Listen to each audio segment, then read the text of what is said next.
Mahmud II. Imagine for a second inheriting a sprawling empire that is literally teetering on the absolute brink of total collapse. Well, that's exactly what he walked into. This is the story of a wildly transformative, almost thriller-like historical figure. We're talking about a man who used incredibly high-stakes waiting games and dramatic power struggles to force sweeping societal changes. You often hear him called the Sultan who laid the foundation of modern Turkey, and honestly, that is not just some historical exaggeration. The stakes of Mahmud II's reign were absolutely monumental. The reforms he pushed through didn't just affect his own era, they violently shook the foundations of a completely stagnant system. And those shockwaves, they echoed straight through the subsequent Tanzimat period, the constitutional eras, and right into the modern republic. He was, in every sense of the word, the ultimate catalyst. Section 1. The Empire on the Brink, a system nearing collapse. So to really get why his actions had to be so drastic, we have to rewind a bit and look at the dark, chaotic reality of 1785, the year he was born. The Ottoman Empire was a shadow of its former self. Mahmud inherited a full-blown crisis. The empire was constantly losing wars, just hemorrhaging money, and the economy was totally failing. Meanwhile, you look over at Europe and they are advancing rapidly. New technology, modern military tactics, new governance, but the Ottomans, completely stagnant. As a young boy receiving a top-tier education, Mahmud watched all of this unfold, and he figured out really early on that without radical change, the empire was simply going to cease to exist.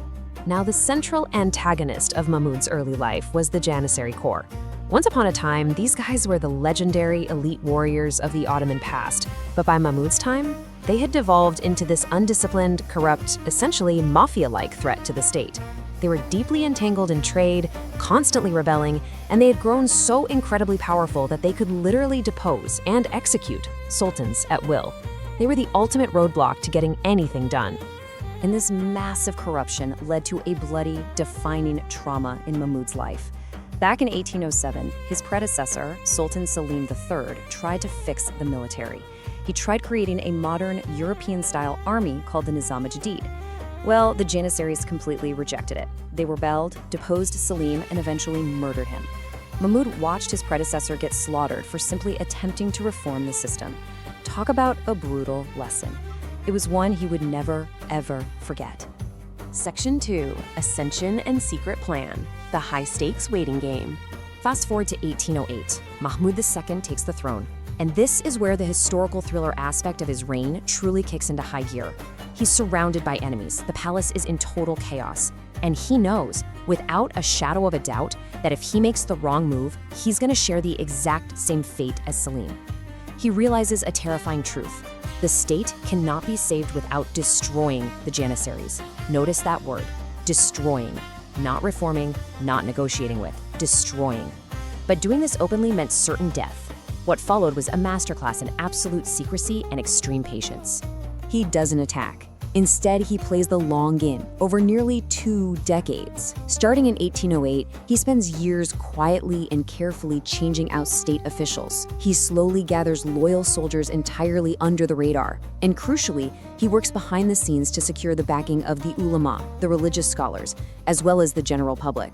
He methodically sets the stage, piece by piece, without ever tripping a single Janissary alarm. Section 3. Auspicious Incident. End of Janissaries. The climax of 1826. 18 years later, the trap is finally sprung. All those years of secret preparations culminate in a massive, explosive confrontation. It played out like a rapid, highly calculated military operation. Mahmud suddenly announces a new military order and, predictably, the Janissaries rebel. But this time, Mahmud is completely ready. He brings out the sacred banner of the Prophet from Topkapi Palace, which rallies the public and the religious leaders right to his side. Then, his newly trained artillery units surround the Janissary barracks and literally bomb them into rubble. Thousands are killed. The entire corps is wiped out. This event goes down in history with a deeply ironic name, the Vaka-e-Hairia, or the Auspicious Incident.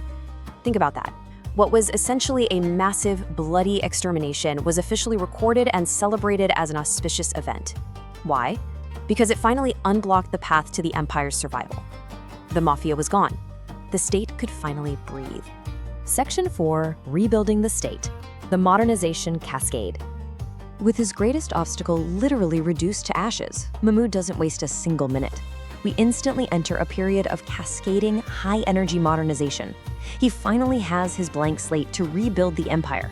First up on the agenda, a new military to fill the void. He immediately establishes the Asakiri Mansure-i Muhammadiyah, which translates to the victorious soldiers of Muhammad. This wasn't just slapping a new name on old troops. This was a modern, highly disciplined European-style military force trained directly by French, Prussian, and British experts. But he definitely didn't stop at just the military. He pushed through sweeping institutional reforms across the board, dismantling the old, decentralized systems. He set up European-style ministries like foreign affairs and internal affairs. He ruthlessly crushed local warlords, the Deribes, to centralize his power. He opened modern medical and engineering schools, and he even began sending students to Europe to bring technological knowledge back home. He was building the actual structural machinery of a modern bureaucracy. Now, visual unity projects central authority. Mahmud understood this perfectly and made a really controversial move. He banned the chaotic, traditional Ottoman attire for state officials and mandated the fez, along with standardized European-style uniforms. He was quite literally changing the face of the empire to project a crisp, modern, organized image. And to really communicate this new centralized power, you've got to control the information. So in 1831, he published the Taqwim-i Vakai, the very first official state gazette. This was the absolute birth of Ottoman press history. It was created specifically to announce state decisions directly to the public and to further tighten the grip of the central government. Section 5. Crises, Wars, and Rebellions. The tragic irony of reform. But as we know, history is rarely a straight line of progress. The tragic irony of Mahmud's reign is that he had finally modernized the state, but he did it just in time to face a devastating cascade of external and internal disasters. The empire was hit by compounding crises. The Greek War of Independence resulted in a massive loss of territory. Then, the catastrophic Battle of Navarino completely destroyed his brand new modern navy. And perhaps worst of all, he faced an existential threat from his own governor, Cavalli Mehmed Ali Pasha, whose Egyptian army defeated the Ottoman forces and marched dangerously close to Istanbul. These brutal events forced Mahmud to seek European help, exposing that despite all his sweeping reforms, the empire was still fundamentally vulnerable. Section 6. The Legacy of Mahmud II. A complex historical footprint. The stress of those endless wars, the internal reform, the constant crises, it took a massive toll on him, and he leaves behind a deeply polarized legacy. Even today, public and historical opinion on him remains sharply divided. On one side, people view him as a heroic reformer and a state savior, the brave sultan who did exactly what had to be done to save a dying empire. But on the flip side, he is heavily criticized as an authoritarian tradition breaker who used totally ruthless methods and forced westernization way too quickly on a society that just wasn't ready for it. Mahmud II died of tuberculosis in 1839, but his vision, it outlived him entirely. His son, Abdulmajid I, took the throne, and almost immediately the famous Tanzimat reforms began. Those sweeping legal and social changes were really only possible because Mahmud had spent his entire life clearing the debris of the old empire out of the way. Which leaves us with one final, pretty provocative question. Did he actually save the Ottoman Empire? Well, the reality is, he didn't save it forever. But by destroying the rot from within and forcing through incredibly painful modernization, he decisively delayed its collapse. And more importantly, he undeniably built the centralized, bureaucratic machinery that would eventually become the very foundation of the modern Turkish state. Thank you so much for joining me on this explainer.